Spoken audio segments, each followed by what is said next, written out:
Yahson David Speaks, and I'm gon' bring the word. It ain't about how you want me feel, that is for the birds. Cause when the scriptures speak, we got to listen to the Lord. Cause every word is right, just sharper than a sword. Hey, what's going on, my Cornerstone Disciple family? I hope y'all having a blessed and peaceful day, night, or whenever you may be watching. First off, let me say grace, peace, and mercy being to you all from Jehovah our Father, Jesus Christ our Lord and Savior, and the Holy Ghost, the teacher of truth. All right, we're about to go ahead and jump into Exodus chapter 36. But wait, before we get into Exodus 36, man, can y'all please do me the honor and favor and like this video, share this video, subscribe if you haven't yet subscribed, and ring that bell notification so you can get notified to the videos that I put up.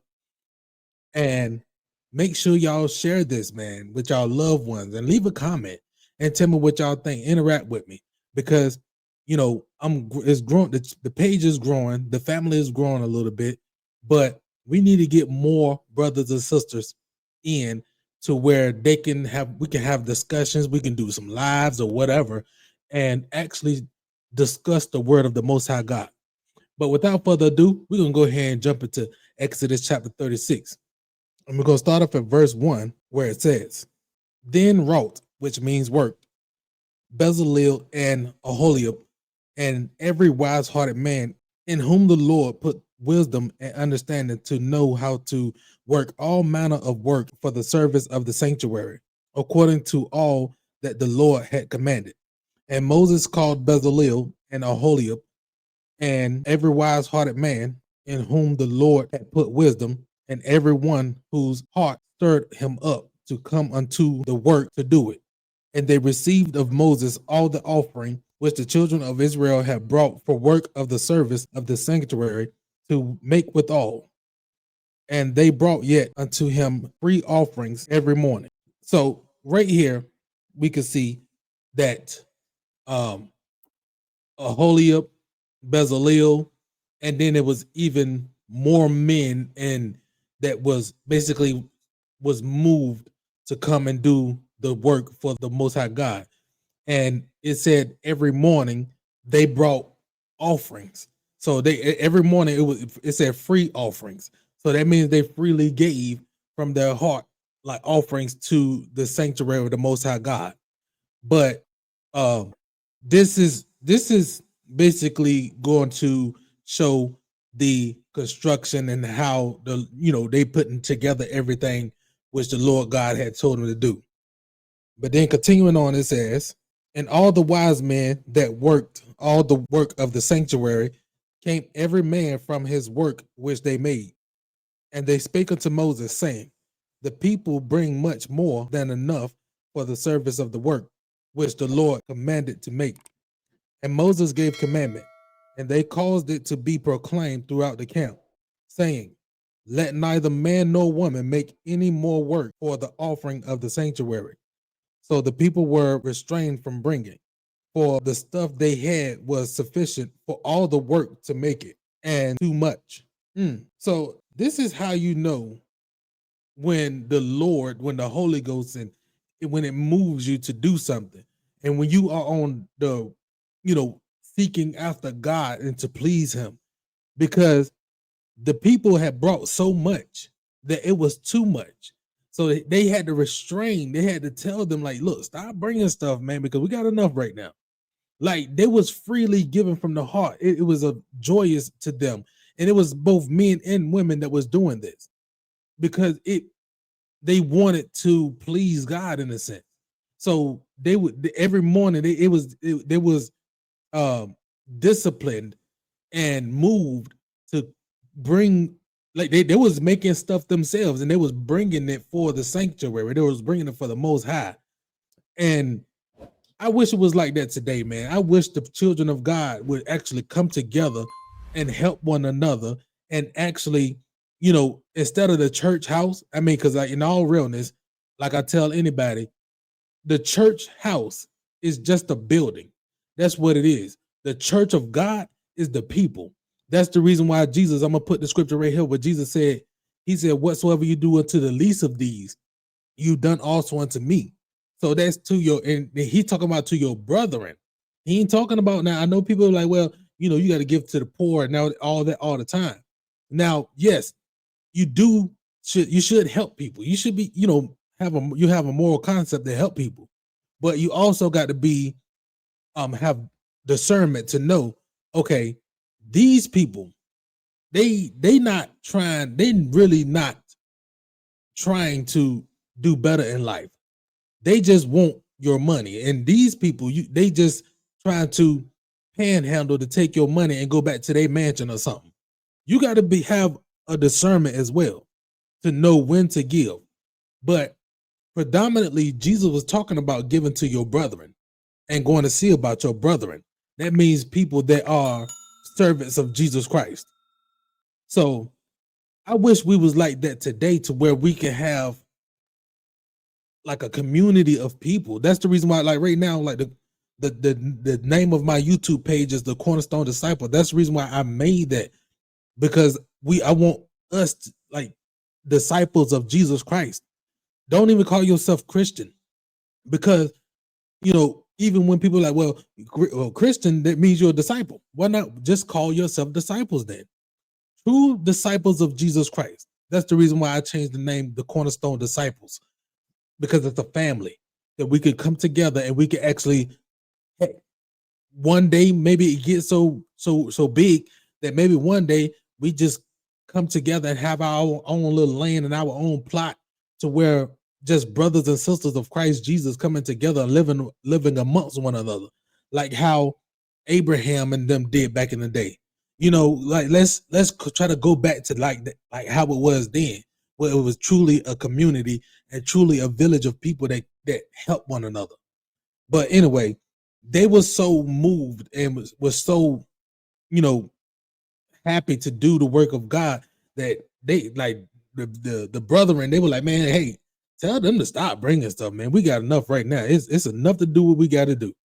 But continuing on, it says, and every wise-hearted man among them that worked the work of the tabernacle made 10 curtains of fine twined linen, and blue, and purple, and scarlet, with cherubims of cunning work made he them. The length of one curtain was 20 and 8 cubits, and the breadth of one curtain 4 cubits. The curtains were all of one size. And he coupled the 5 curtains one unto another, and the other 5 curtains he coupled one unto another. And he made loops of blue on the edge of one curtain from the selvage in the coupling. Likewise he made in the uttermost side of another curtain, in the coupling of the second. 50 loops made he in one curtain, and 50 loops made he in the edge of the curtain which was in the coupling of the second. The loops held one curtain to another. And he made 50 tasks of gold, and coupled the curtains one unto another with the tasks, so it became one tabernacle. And he made curtains of goat's hair for the tent over the tabernacle. 11 curtains he made them. The length of one curtain was 30 cubits, and 4 cubits for the breadth of one curtain. The 11 curtains were of one size.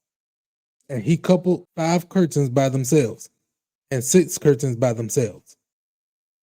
And he made 50 loops upon the uttermost edge of the curtain in the coupling. And 50 loops made he upon the edge of the curtain which coupled the second.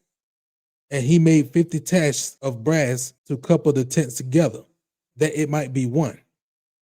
And he made a covering for the tent of ram's skin dyed red, and a covering of badger skin above that. And he made boards for the tabernacle of shittim wood, standing up. The length of a board was 10 cubits, and the breadth of a board 1 cubit and a half. One board of 2 tenons, equally distant one from another. Thus did he make for all the boards of the tabernacle.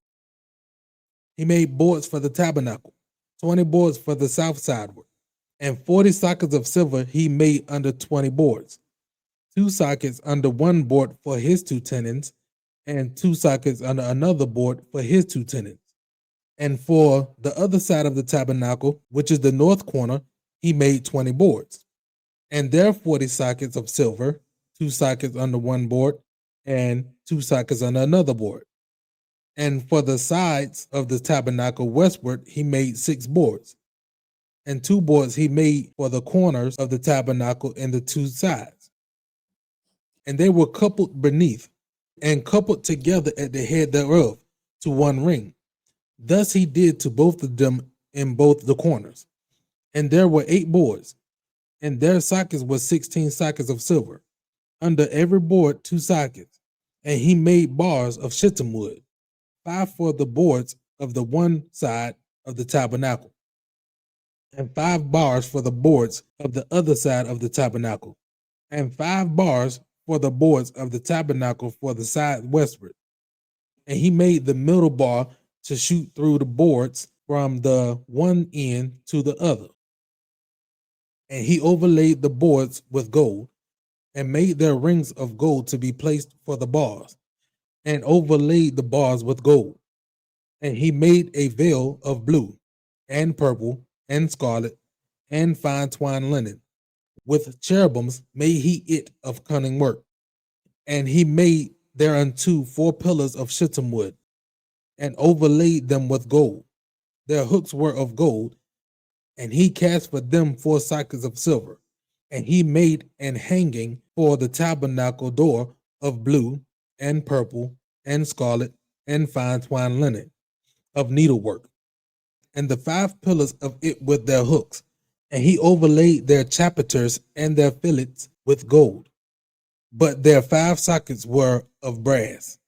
Okay, so right here at the end of Exodus chapter 36, this is just the construction of the tabernacle, and it basically letting it be known that Aholiab and Bezalel, that they was basically like the foreman of doing the work. They basically were the men that were doing the work, but it was also men that was moved, men and women that was moved to do work as well, and it was bringing things.